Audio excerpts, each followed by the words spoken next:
Bonjour à tous.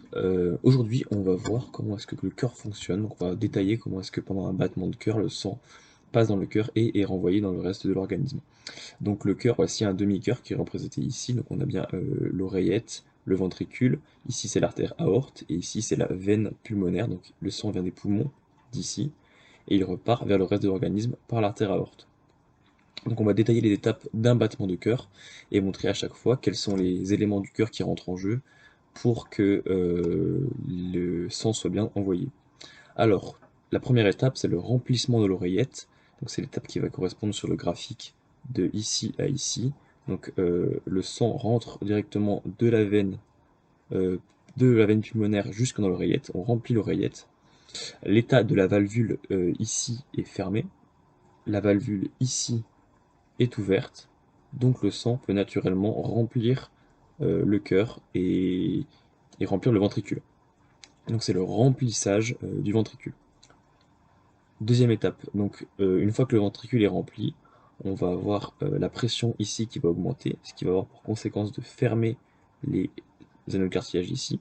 Et ici, on va avoir une compression du volume de sang, car le muscle qui est ici, le myocarde, va se contracter et la pression dans le cœur va augmenter. Donc ça correspond sur le graphique au point entre le début de la contraction jusqu'au début de l'éjection systolique, qu'on va voir maintenant. Donc partie 3, l'éjection systolique. Donc c'est quand la pression dans le ventricule va être supérieure à la pression de l'aorte. On voit bien ici que la pression du ventricule passe au-dessus de la pression de l'aorte. On va voir la pression ici qui va être supérieure à la pression ici. Donc cette valvule va s'ouvrir et le sang va pouvoir passer du ventricule dans la horte et sous la pression, il va être éjecté dans l'organisme. On appelle ça l'éjection systolique.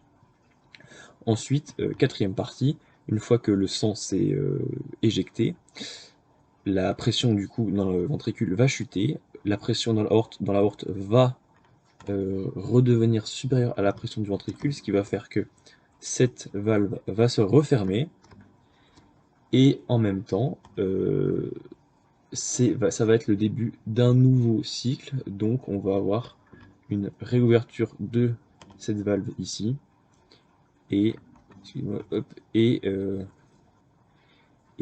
un nouveau cycle, donc le cœur qui va se remplir de sang à chaque fois, et voilà, on a vu comment est-ce que fonctionnait le cœur sur un battement cardiaque.